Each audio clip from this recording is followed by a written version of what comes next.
ஹல்லேலூயா. கர்த்தருடைய பரிசுத்த நாமம் மகிமைப்படுவதாக. தூர தேசத்திலிருந்து வருகிற நற்செய்தி விடாய்த்த ஆத்மாவுக்கு எப்படி இருக்கான் சொல்லுங்க. வேதத்தை வாசிக்கலையா? விடாய்த்த ஆத்மாவுக்கு கிடைத்த குளிர்ந்த தண்ணீரை போல இருக்கிறதா. It's like a chill water. அதாவது வெயில் காலத்தில் ஒரு ஐஸ் வாட்டர் குடித்தது மாதிரி. அது நான் வேற மாதிரி மாற்றி சொல்கிறேன். என்னன்னு கேட்டிங்கன்னா, விசேஷித்த பிரசங்கியார் வந்து கொடுக்குற செய்தியெல்லாம் எப்படின்னா பிரியாணி சாப்பிட்ற மாதிரி. பிரியாணி சாப்பிட்ற மாதிரி. இந்த பிரியாணியை டெய்லி சாப்பிட்டுட்டே இருந்தீங்கன்னு வச்சுக்கோங்க, என்ன நடக்கும்? டைஜஷன் இன்டேஷன் எல்லாம் பிடுங்கிட்டு போயிடும். அதனால் வீட்டு சாப்பாடு சாப்பிடணும். வீட்டு சாப்பாடு தான் உடம்புக்கு நல்லது. நம்முடைய வீடு எது? தேவாலயம் தான் நம்முடைய வீடு. இங்கே தேவாலயத்தில் நம்முடைய போதகர் நம்முடைய ஆவிக்குரிய தகப்பனாக இருக்கிறார். அவருக்கு தெரியும் பிள்ளைகளுக்கு என்னென்ன சாப்பாடு எப்படி கொடுக்கணும், காரம் உப்பு புளிப்பில் எவ்வளோ போடணும் அவருக்கு தெரியும். அவர் கொடுக்குற சாப்பாடு தான் உடம்புக்கு ஆரோக்கியமாக இருக்கும். சரிங்களா? அதனால் வெகு சீக்கிரத்திலே நம்முடைய போதகர் நல்ல முழு பலத்தோடு நம்ம மத்தியிலே கர்த்தருடைய வார்த்தையை நமக்கு கொடுப்பாராக. எல்லாம் ஜெபிங்க. கடந்த நாட்களில் எல்லாம் உங்கள் பிரயாணங்களை எல்லாம் கர்த்தர் வாய்க்க பண்ணினார். அந்த எக்ஸாம் எல்லாம் கர்த்தர் அந்த தேர்வு இது மெடிக்கல் எக்ஸாமினேஷன் எல்லாம் ஒன்றும் காணாதபடிக்கு கர்த்தர் எல்லாவற்றையும் தாண்டி வர கிருபை செய்தார். காற்றையும் தண்ணீரையும் தீயையும் கடந்து வந்தோம், எங்களை செழிப்பான தேசத்திலே கர்த்தர் கொண்டு வந்து விட்டு இருக்கிறார். அதற்காக ஸ்தோத்தரிப்போம். அவங்க தொடர்ந்து போதகருக்கு நல்ல சுகத்தையும் பலத்தையும் ஆரோக்கியத்தையும் கொடுத்து இன்னும் அதிகமாய் அவர் மூலமாக நாம் கற்றுக்கொள்ள கர்த்தர் நமக்கு கிருபை தருவாராக. ஓகே, இன்னைக்கு பிரசங்கம் எல்லாம் முடிஞ்சது பிற்பாடு உங்களுக்கு விசேஷித்த ஜபம் இருக்கிறது. எப்படி நீங்கள் 1 மணி வரைக்கும் உட்கார போகிறீங்க இல்லையா? அதனால் வார்த்தை அதிகமாக கேளுங்க. விசேஷித்த பிரசங்கியார் வந்தாலே கொஞ்சம் நேரம் கூட தான் எடுக்கும். உங்கள் முகத்தெல்லாம் பார்க்கும்போது உற்சாகமாக இருக்குது. கவலைப்படாதீங்க, அதி சீக்கிரத்தில் நீங்கிவிடும் இந்த லேசான உபத்திரவம். ஹல்லேலூயா. அதி சீக்கிரத்தில் இந்த லேசான உபத்திரவம் நீங்கிவிடும். இதனால் அதிக நன்மை உண்டாகும் உங்களுக்கு. ஓகே, சரி, ஓகே. ஒரு வசனத்தை வாசிக்கலாமா? வசனம் என்னாகம புஸ்தகம். எல்லாரும் வேதாகமத்தை எல்லாம் திருப்பிக் கொள்ளுங்க. வேதாகம் வைத்திருக்கிற எல்லாரும் திருப்பிக் கொள்ளுங்க. என்னாகமம் 21ஆம் அதிகாரம் 8ஆம் வசனத்தை வாசிக்க வேண்டும். அப்பொழுது கர்த்தர் மோசேயை நோக்கி, நீ ஒரு கொள்ளிவாய் சர்ப்பத்தின் உருவத்தை செய்து அதை ஒரு கம்பத்தின் மேல் தூக்கி வை. கடிக்கப்பட்டவன் எவனோ அவன் அதை நோக்கி பார்த்தால் பிழைப்பான் என்றார். கடிக்கப்பட்டவன் எவனோ அவன் அந்த வெண்கல சர்ப்பத்தை நோக்கி பார்த்தால் பிழைப்பான். எல்லாம் கண்களை மூடுவோமா? ஹல்லேலூயா. ஸ்தோத்திரம் ஆண்டவரே.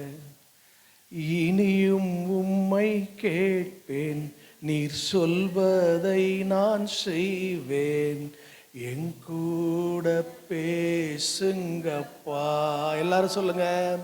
பேசாம மட்டும் இருக்காதீங்கப்பா. இனியும் உம்மை கேட்பேன், நீர் சொல்வதை நான் செய்வேன், என் கூட பேசுங்கப்பா. பேசாம மட்டும் இரு. வாஞ்சையோடு கேளுங்க. நீர் பேசாவிட்டால் நான் தளர்ந்து போவேன், தள்ளாடி போவேன். நீர் பேசாவிட்டால் நான் உடைந்து போவேன், உருக்குலைந்து போவேன். என் கூட பேசுங்கப்பா. பேசாம மட்டும் இருக்காதீங்கப்பா. என் கூட பேசுங்கப்பா. பேசாம மட்டும் இருக்காதீங்கப்பா. பரிசுத்த பிதாவே, எங்கள் பரலோக தேவனே, வானத்திற்கும் பூமிக்கும் அதிபதியே, வாக்கு மாறா தெய்வமே, யோசனையில் பெரியவரே, செயல்களிலே மகத்துவமானவரே, இந்த ஆசீர்வதிக்கப்பட்ட இந்த ஓய்வு நாளுக்காக உமக்கு நன்றி செலுத்துகிறோம் ராஜா. இந்த நாளிலேயும் கர்த்தருடைய வார்த்தையை சபைக்கு சொல்லும்படியாய் கர்த்தர் தேவனே அடியேனை தகுதிப்படுத்தினீர், பரிசுத்தப்படுத்தினீர், ஆயத்தப்படுத்தினீர், ஒரு வாய்ப்பை ஏற்படுத்தி கொடுத்தீர். அதற்காக உமக்கு நன்றி. இந்த வாய்ப்பை தந்த தேவனே கர்த்தருடைய பரிசுத்த நாமத்திற்கும் எங்கள் போதகருக்கும் சபைக்கும் ஆண்டவரே அப்பா நன்றிகளை ஏறெடுக்கிற ஆண்டவரே அப்பா.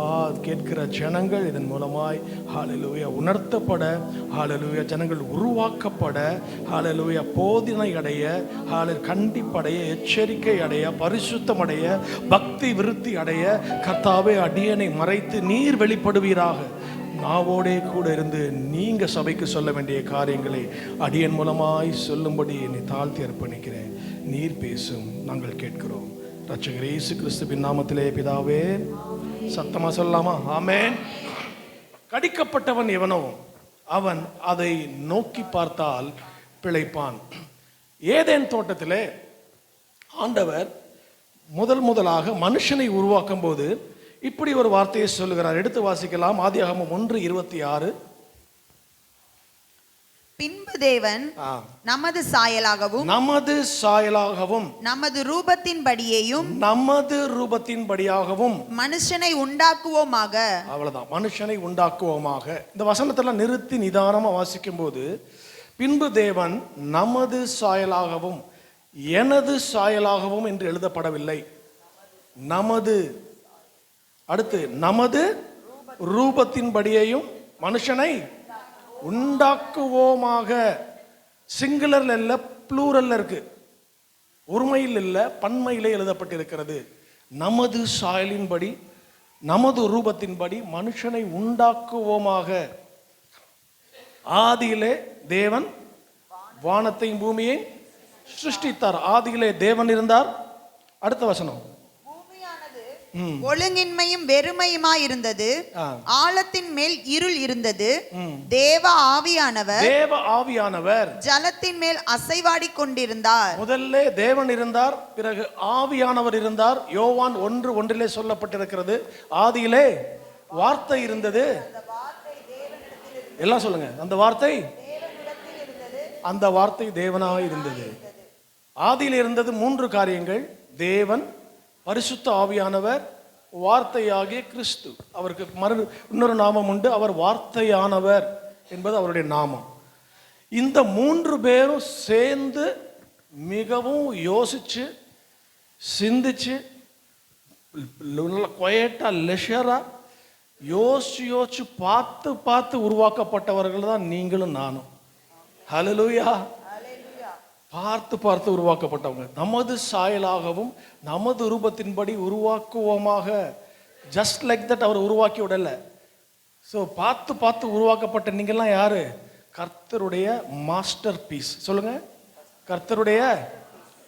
சந்தேகமா இருக்கோ? இந்த உலகம் நம்மளை பார்த்து சொல்லும் பாருங்க, இன்னொரு பீஸ்ன்னு சொல்லும். என்ன பீஸு? யாரோ சொன்னாங்க பாருங்க பின்னால. கரெக்டா, அண்ணன் கரெக்டா சொல்லிட்டாரு. டம்மி பீஸ் இல்லை, நீங்க மாஸ்டர் பீஸ். பக்கத்தில் இருக்கவங்க பார்த்து சொல்லுங்க, நீங்க டம் பீஸ் இல்லை, நீங்க மாஸ்டர் பீஸ். இன்னொரு பீஸ் இருக்கு. என்ன பீஸ் அது? Comedy piece. காமெடி பீஸ் இல்லை, நீங்க மாஸ்டர் பீஸ். இதை தான் தாவீது சொல்லுகிறார். சங்கீதம் 139:14 வாசிக்க வேண்டாம், நான் வாசிக்கிறேன். நான் பிரமிக்கப்பட்ட அதிசயமாய்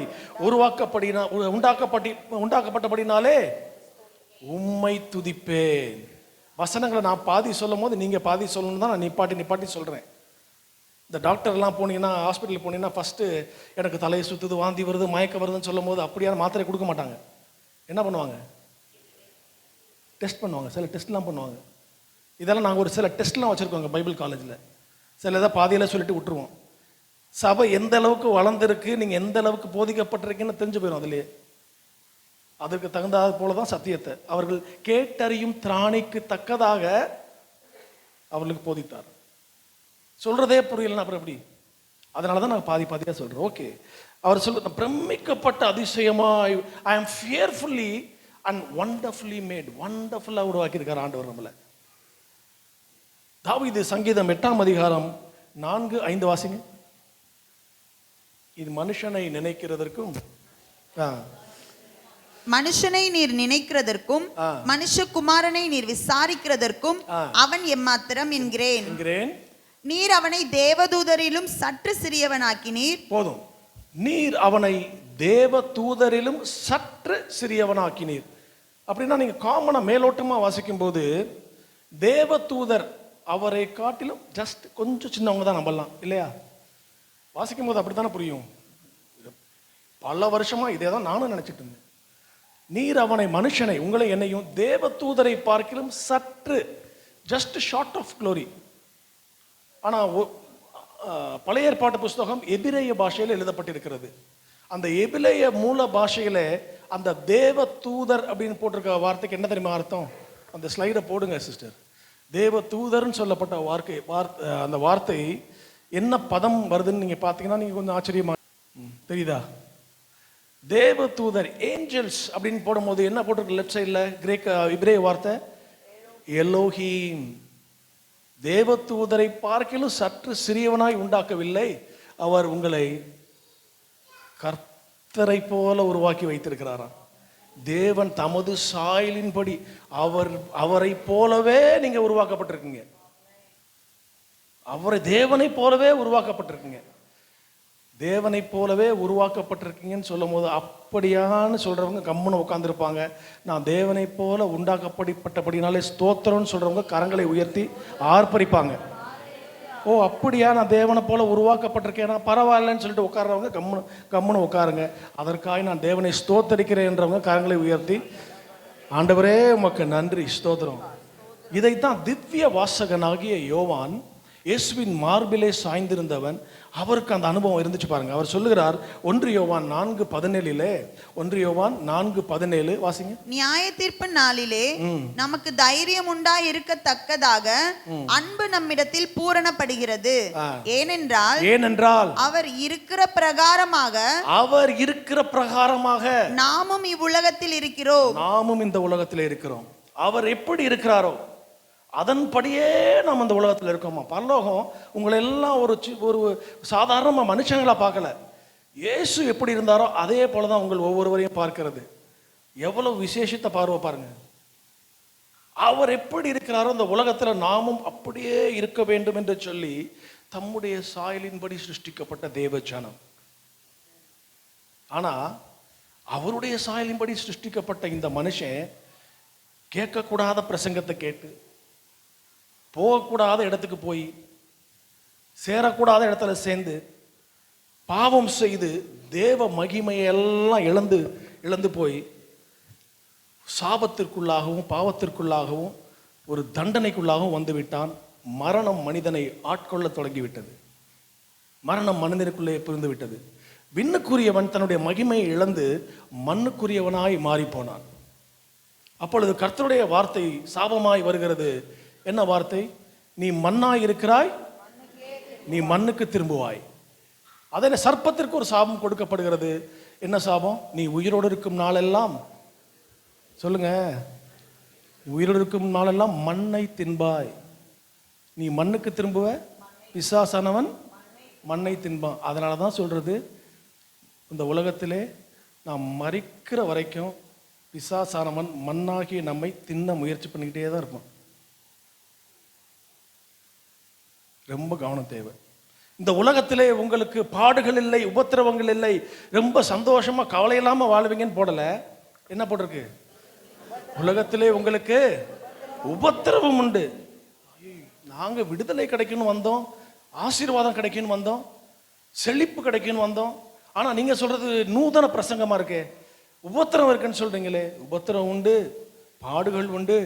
ஆனாலும் உபத்திரவத்தை ஜெயித்தவர் நம்மோடு கூட உண்டு. அவர் சொல்லுகிற வார்த்தை, நீங்க திடன் கொள்ளுங்கள், பயப்படாதிருங்கள், உலகத்தை ஜெயித்த நான் உங்களுடனே கூட இருக்கிறேன்.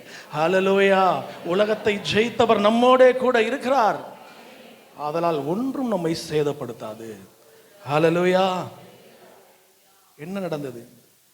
தேவதூதரிலும் சற்று சிறியவனாய் என்னை உண்டாக்கினீர்னு சொன்ன தாவீது, சங்கீதம் 103:14 அதே தாவீது இந்த மனுஷன் தன்னுடைய மகிமையெல்லாம் இழந்து போன பிற்பாடு அவர் சொல்லுகிறார், நம்முடைய உருவம் இன்னதென்று அவர் அறிவார். நம்முடைய உருவம் இன்னதென்று அவர் அறிவார். நாம் மண் என்று நினைவு கூறுவார். நாம் மண் என்று அவர் நினைவு கூறுகிறார். தேவனுடைய சாயலின்படி சிருஷ்டிக்கப்பட்ட நாம் மண்ணுக்குரியவர்களாய் மாறி போனோம். அதே தாவீது சொல்லுகிறார், நம்முடைய உருவம் என்னன்னு அவருக்கு தெரியும். நம்மை மண்ணுன்னு நினைவு கூறுகிறார். மண் என்று நினைவு கூறுகிறார். ஆமா ஆண்டவரே, இது உதவாத மண்ணு தான்.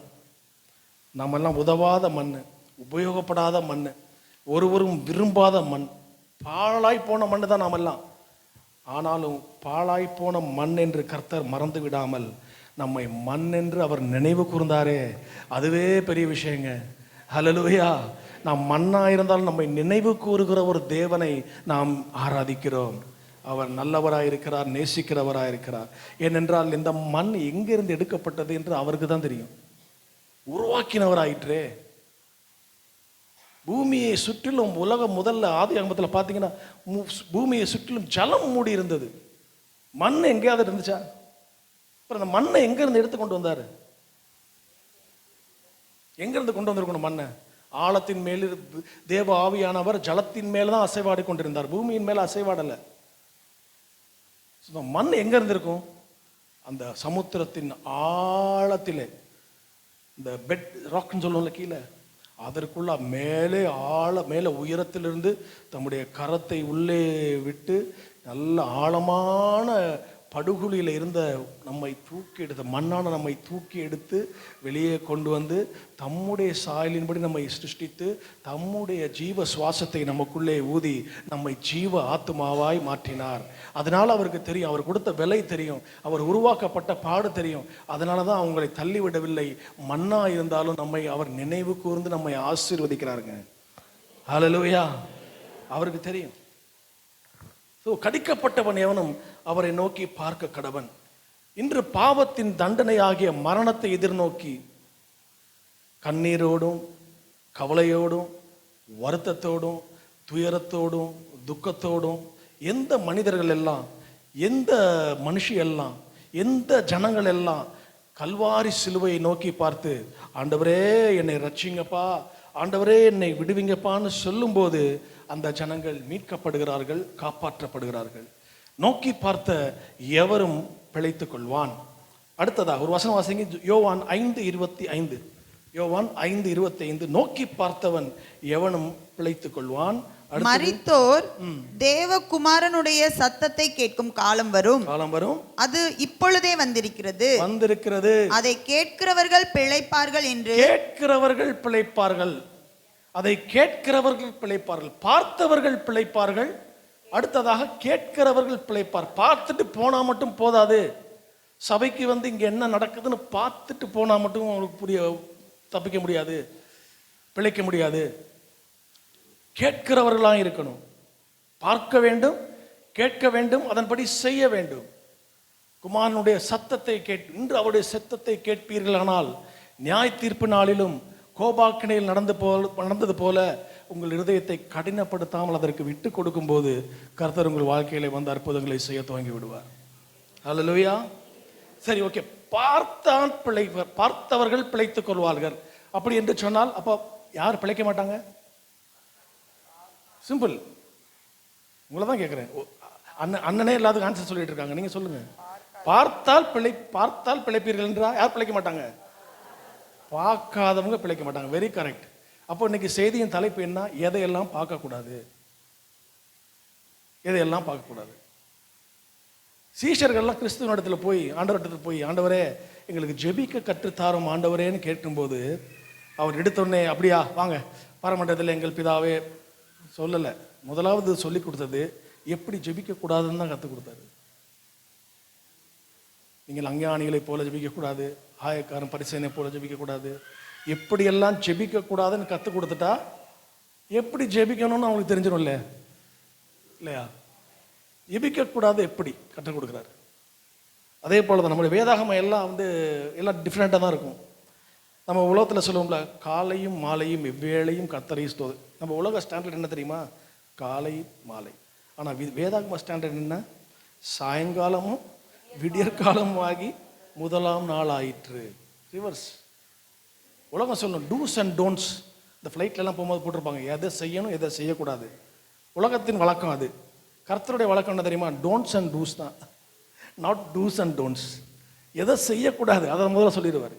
இதை செய்யாமல் இருந்தாலே போதும், மற்ற எதை செய்ய வேண்டும் என்று தெரிந்து கொள்ளணும். சரி, வேகமாக ஒரு 3 காரியத்தை நாம் பார்க்கலாம். 3 காரியங்களை பார்க்க, எதையெல்லாம் நம்ம பார்க்கக்கூடாது. Things you should not see. முதலாவது, உங்கள் பலவீனங்களை, உங்களுடைய குறைகளை நீங்கள் நோக்கி பார்த்து கொண்டே இருக்கக்கூடாது. உங்களால் முடியாதது, ஆகாதது, இதை நோக்கி பார்த்து கொண்டே இருக்கக்கூடாது.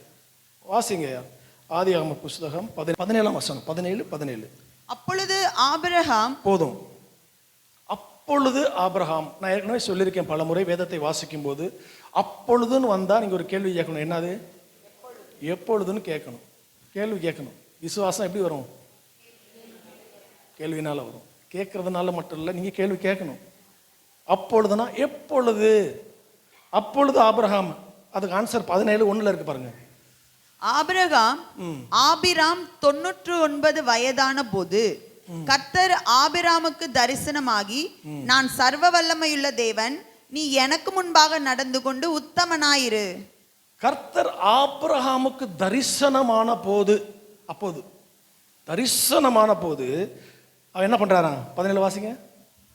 அப்பொழுது ஆபிரகாம், தரிசனமான போது, கர்த்தர் ஆபிரகாமுக்கு தரிசனமான போது ஆபிரகாம் முகங்குப்புற விழுந்து, இப்படிதான் வாசிக்கணும். ஆபிரகாம் முகங்குப்புற விழுந்து அப்படியே பாட்டுங்க.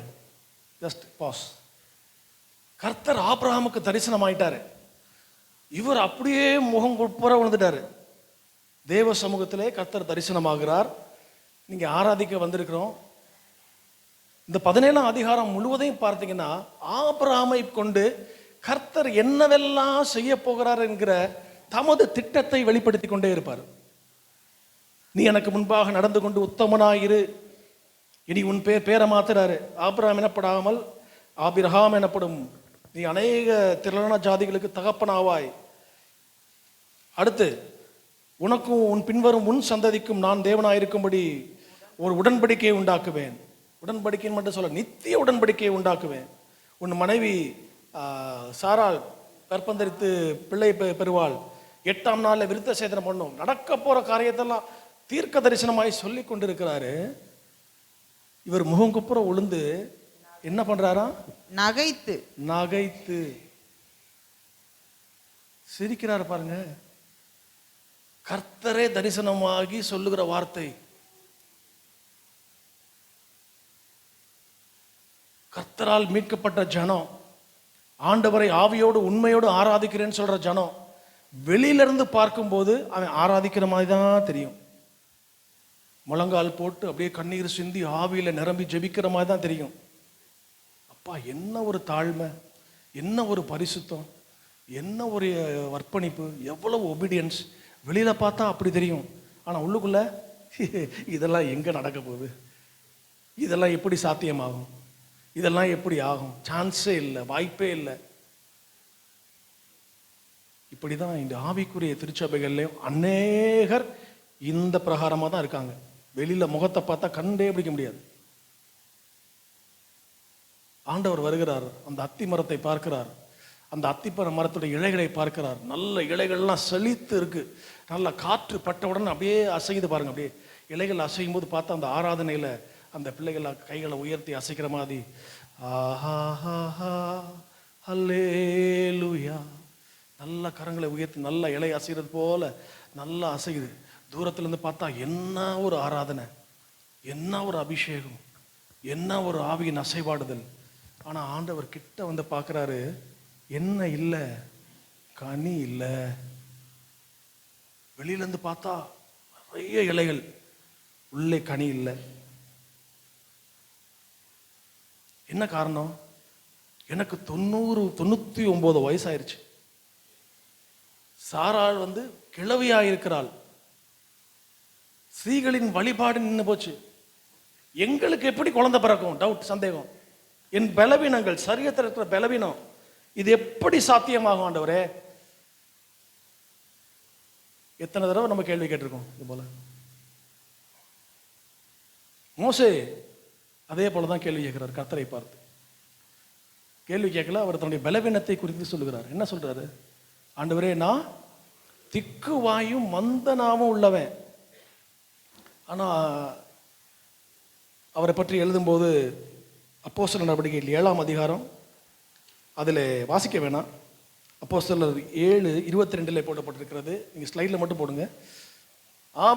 மோசே எகிப்தின் சகல சாஸ்திரங்களிலும் கற்பிக்கப்பட்டு வாக்கிலும் செய்கையிலும் வல்லவனாய் இருந்தான்.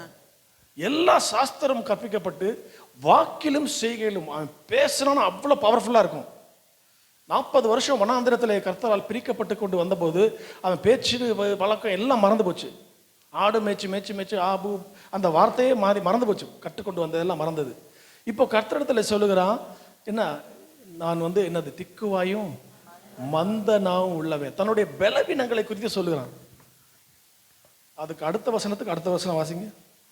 ஆதியாகமம் 15 எக்ஸோடஸ் யாத்ராகமம் கர்த்தர் கொடுத்த ரிப்ளை. யாத்ராகமம் 4:10 வாசிங்க.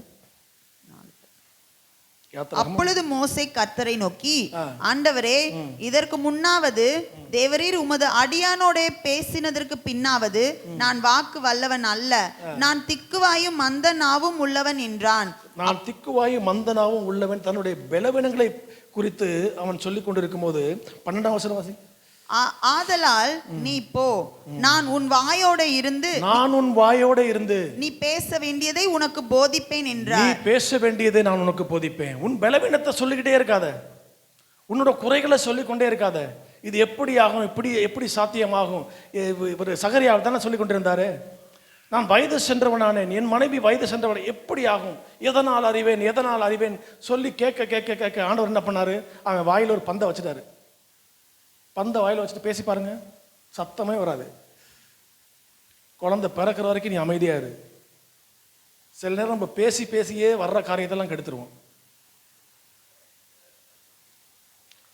ஆண்டவர் சொல்றாரு, நீ பலவீனத்தை பார்க்காதே, பலவீனத்திலே பரிபூர்ணமாய் கிரியை செய்யும் என்னுடைய கரம் உன்னோடு கூட இருந்தால், உன் நாவோட கூட இருந்து நீ பேச வேண்டிய காரியத்தை உனக்கு நான் அறிவிப்பேன். பவுல் சொல்லுகிறார், ஆண்டவரே, என் சரீரத்தில் ஒரு முள் கொடுக்கப்பட்டிருக்கிறது, என்னை உயர்த்தாதபடிக்கு அது என்னை குட்டும் சாத்தானுடைய தூதனாயிருக்கிறது. இந்த முள் என்னை விட்டு நீங்கும்படி நான் 3 முறை ஜெபித்தேன். ஆனால் கர்த்தர் சொன்ன வார்த்தை என்ன, அப்படியா, சரிப்பா, உனக்கு முள் கஷ்டமா இருக்கா, இந்த முள்ளை எடுத்து போட்டாரா? அவர் சொல்லுகிற வார்த்தை, கிருபை உனக்கு போதும்பா. உன் வாழ்க்கையில் முள்ளா சில காரியங்கள் குத்தி கொண்டிருக்கலாம், உங்கள் இருதயத்தை காயப்படுத்தி கொண்டிருக்கலாம், உங்கள் ஊழியத்தில் தடையாக இருக்கலாம், உங்கள் அன்றாட வாழ்க்கையில் அந்த முள் உங்களுக்கு ரொம்ப வருத்தத்தை வேதனையும் உண்டாக்கி கொண்டிருக்கலாம். ஆனால் கர்த்தர் சொல்லுகிறார், இந்த முள்களின் பாதையிலே வழியிலேயும், இந்த வேதனையின் பாதையின் மத்தியிலேயும், இந்த அழுகையின் பாதையின் மத்தியிலேயும் என் கிருபை உனக்கு போதும். உன் பலவீனத்தில் என் பலன் பூரணமாய் விளங்கும். பூரணமாய் விளங்கும். ஏன் கவலைப்படுற? ஏன் உன் பலவீனத்தை பார்த்து நீ கவலைப்படாத, என்னுடைய கரம் உன்னோடு கூட இருக்கிறது. அப்படி சொல்லப்பட்டு தேற்றப்பட்ட பின்பு அப்போஸ்தலனாகிய பவுல் பின்னாட்களில் எழுதுகிறார், என்னை பலப்படுத்துகிற கிறிஸ்துவினாலே எல்லாவற்றையும், சொல்லுங்க, எல்லாவற்றையும் 1-2 காரியம் இல்ல, எல்லாவற்றையும் செய்ய எனக்கு பலனுண்டு. எல்லாவற்றையும் செய்ய பலனுண்டு. பலன் தருகிற தேவன், அவரை தான் நாம் ஆராதிக்கிறோம். நியாயாதிபதிகள் புஸ்தகத்திலே ஒரு காரியத்தை நாம் பார்க்கிறோம். கிதியோன் என்பவர், அவர் பார்த்தீங்கன்னா அவரை பார்த்து ஆண்டவர் சொல்லுகிற ஒரு வார்த்தை, அந்த முதல்ல அந்த வசனத்தை வாசிக்கலாம். நியாயாதிபதிகள் புஸ்தகம் 6:11. அதற்கு பின்பு கர்த்தருடைய தூதனானவர் அபியேஸ்ரியனான யோவாசின் ஊராகிய ஒப்ராவில் இருக்கும் ஒரு கர்வாரி மரத்தின் கீழ் உட்கார்ந்தார். அப்பொழுது அவனுடைய குமாரன் கிதியோன் கோதுமையை மீதியானியரின் கைக்கு தப்புவிக்கிறதற்காக ஆலைக்கு சமீபமாய் அதை போரடித்தான். ஆலயத்தின் சமீபமாய் அதை கிதியோன் பெரிய வாரியர், யுத்த வீரன், மீதியானியர்கள் கையிலிருந்து தேசத்தை ரட்சித்தவன், அவன் ஒரு நியாயாதிபதி. இதெல்லாம் நம்ம வாசிச்சிருப்போம். ஆனால் உண்மையிலேயே கிதியோன் ஒரு பயந்த சுபாவம் உள்ளவன். அவன் எந்த ஊர் போட்டிருக்கு பாருங்க, யோவாசின் ஊராகிய ஓப்ராவில் இருந்து. அந்த ஓப்ரா அப்படின்னு சொன்னா என்ன தெரியுமா அர்த்தமா? மான் குட்டின்னு அர்த்தமா. ஓப்ரானா மான் குட்டி, பெரிய மான் கூட இல்லை, குட்டி மான் தான். அந்த மானுக்கோட சுபாவம் அது என்ன தெரியுமா? பயம், பயந்த சுபாவம். சிங்கம் புலி வரதெல்லாம் விடுங்க, காத்துல இலை அசைஞ்சாலே தெரிச்சு ஓடிடுமா அது. அதுக்கு பலன் எதுல இருக்கு? காலில் தான் இருக்கு, தப்பிச்சு ஓடுறதுக்கு. அப்படிப்பட்ட ஆளை பார்த்து தான் ஆண்டவர் சொல்றாரு, பராக்கிரமசாலியே கர்த்தர் உன்னோடே கூட இருக்கிறார். ஹல்லேலூயா.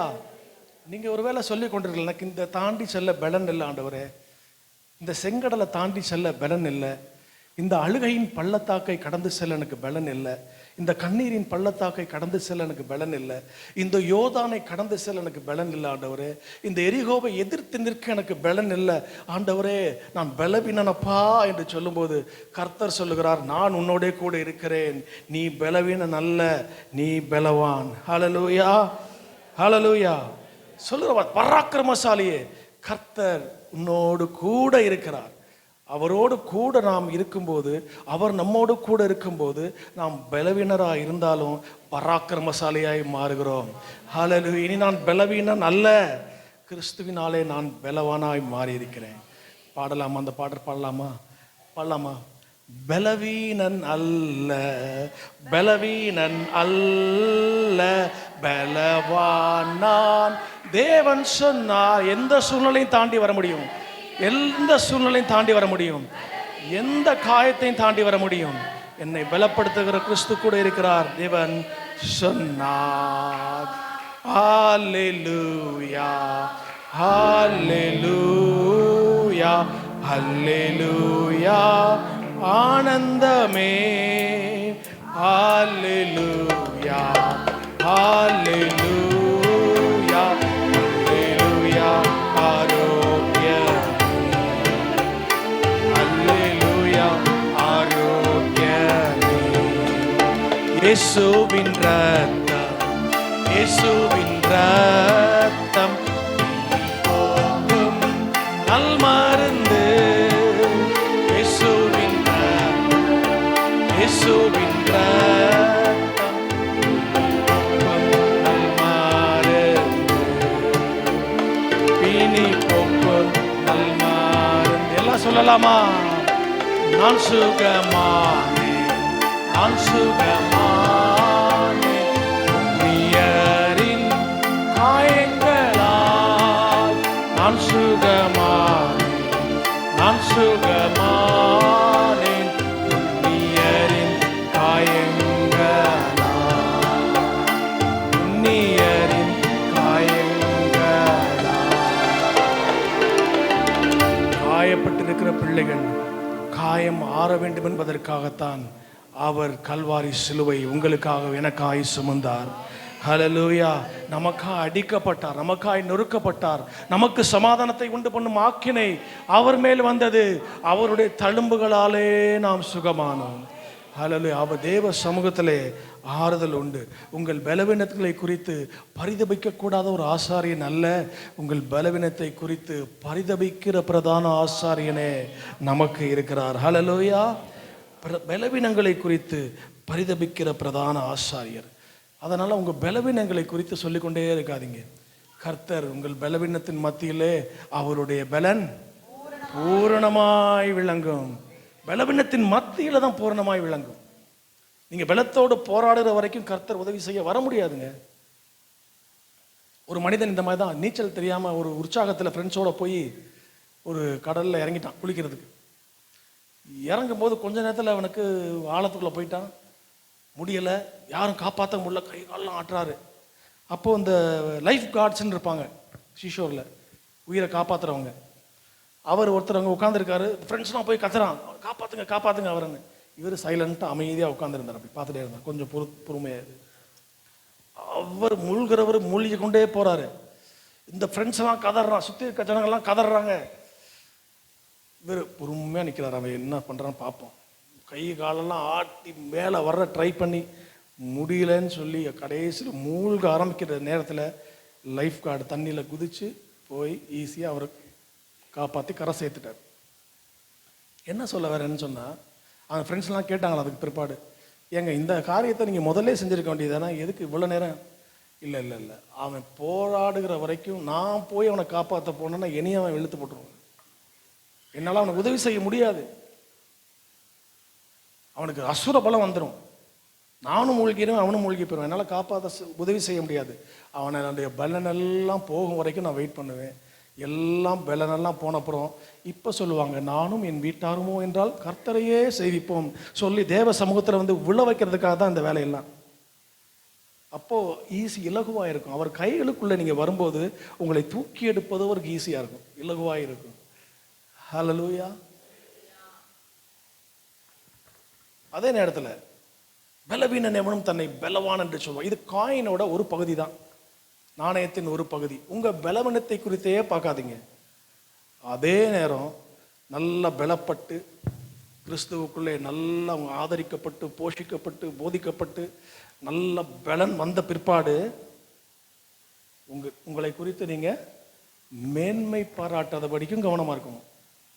ஏன்னா கொஞ்சம் தாளந்துகள், கிருபைகள், சில ஆவியின் கனிகள், வரங்கள் நமக்குள்ளே வந்ததுக்கு பிற்பாடு 2 கொம்பு முளைச்சிடும் தலையில், இல்லையா? நிறைய பேருக்கு 2 கொம்பு முளைச்சிருது. நம்மளை விட்டா யாருன்னு சொல்ற மாதிரி. சவுல், அந்த வசனத்தை வாசிங்க. ஆரம்பத்தில் ராஜாவா இருக்கும்போது கழுதையை தேடி போனாராம் சவுல். அப்போ அவன் சொல்ற வார்த்தையை பாருங்க. 1 சாமுவேல் 9:21 வாசிங்க. 1 சாமுவேல் 9:21. நான் ஸ்லோவா தான் போறேன். அப்பொழுது சவுல் பிரத்யுத்தரமாக, நான் இஸ்ரவேல் கோத்திரங்களிலே சிறிதான பென்யமீன் கோத்திரத்தான் அல்லவா? இஸ்ரவேல் கோத்திரத்திலே சிறிதான கோத்திரம் என்னுடைய கோத்திரம். பென்யமீன் கோத்திரத்து குடும்பங்களில் எல்லாம், அந்த கோத்திரத்தின் குடும்பங்களுக்குள்ளே என் குடும்பம் அற்பமானது அல்லவா? என் குடும்பம் அற்பமானது, சிறியது, அற்பமானது அல்லவா அப்படின்னு சொல்லி எவ்வளவு தாழ்மையா இருக்காரு பாருங்க. ஆனால் பிந்தைய நாட்களில் சிம்மாசனத்தில் போய் உட்கார்ந்த பிறப்பும் அண்ணன் பண்ணுற வேலையை பாருங்க. 1 சாமுவேல் 15:12. 1 சாமுவேல். மறுநாள் அதிகாலமே சாமுவேல் சவுலை சந்திக்க போனான். அப்பொழுது சவுல் கர்மேலுக்கு வந்து தனக்கு ஒரு ஜெயஸ்தம்பம் நாட்டி, போதும், தனக்கு ஒரு ஜெயஸ்தம்பம் நாட்டி. ஜெயஸ்தம்பம்னா தெரியுது என்னன்னு? மணிமண்டபம்னு சொல்கிறோம்ல நம்ம, கண்ணதாசன் மணிமண்டபம் இங்கே இருக்குது. அதே போல் சவுல் தனக்குத்தானே ஒரு மணிமண்டபம் கட்டி ஒரு ஜெயஸ்தம்பம் கொடியை நாட்டிட்டார். அப்சலோமும் இதே வேலையை தான் பண்ணுறான். செப்னா, அரண்மனை விசாரிப்புக்காரன் செப்னா, அவரும் இதே வேலையை தான் பார்க்குறாரு. ஏசாயா 22 அந்த அதிகாரத்தில் வாசிக்கலாம். செப்னா உயர்ந்த ஸ்தானங்களிலே, சகல அதிகாரம் அவனுக்கு இருந்துச்சு, உயர்ந்த ஸ்தானங்களிலே போய் தன்னுடைய கல்லறையை கட்டினான். ஆண்டவர் பார்த்தாரு, பிடிச்சி ஒரே தள்ளிட்டார். செப்னாவை தள்ளிவிட்டு எலியாக்கீமை அந்த இடத்துல கொண்டு வந்தார். எலியாக்கீம் தேவனுடைய ஊழியக்காரன். மேலே இருக்கிறவனை தள்ளிட்டு தேவனுடைய ஊழியக்காரனை கொண்டு வந்து மேலே வச்சாரு பாருங்க. சொல்ல வருது புரியுதா உங்களுக்கு? வருகிற நாட்களிலே தேவனுடைய பிள்ளைகளுக்கு விரோதமாய், தேவனுடைய சபைக்கு விரோதமாய் இருக்கிற எந்த அதிகாரமானாலும் சரி, எந்த அரசாங்கமானாலும் சரி, எந்த கட்சியானாலும் சரி, எந்த மந்திரம், எந்திரம், தந்திரம் எதுவாக இருந்தாலும் சரி, கர்த்தருக்கு முன்பதாக அவைகள் தாழ்த்தப்பட்டு போகும். ஹல்லேலூயா. விசுவாசிக்கிற மாதிரி கரங்களை உயர்த்தி ஹல்லேலூயா. எலெக்ஷனுக்காக நல்லா ஜெபிங்க. ராஜாக்களை தள்ளி ராஜாக்களை ஏற்படுத்துகிற தேவன் நாம் ஆராதிக்கிற தேவன். தேவ பிள்ளைகளை உயர்த்துகிற காலம் இது. அவர்கள் சொல்லுவாங்க என்ன தேசத்தில் செய்ய வேண்டும் என்று சொல்லி. சபைகளுக்கு சகாயம் பண்ணுகிற நல்ல தலைவர்களை கர்த்தர் நம் தேசத்திற்கு கட்டளையிடுவாரா. நேபுகாத்நேச்சார் அதே போல மனமேட்டிமை வந்துருச்சு. பார்த்து சொல்றார், நான் கட்டின மகா பாபிலோன் அல்லவா. அப்படியா சொல்றப்பா, சரி போ, கொஞ்ச நாளைக்கு புல்ல தின்னுட்டு வான்னு அனுப்பிச்சிட்டாரு. 2 கால் மனுஷன் 4 கால் பிராணி ஆகி போய் புல்ல தின்னுட்டு போயிட்டான். இதுதான். ஆனால் நம்மளாம் ரொம்ப விவரமான நாளாச்சே. சபைக்கு வரும்போது ரொம்ப தாழ்மையாக இருப்போம். இங்கே பாருப்பா, அந்த சகோதரனை பாரு, எவ்வளவு தாழ்மையாக இருக்காரு.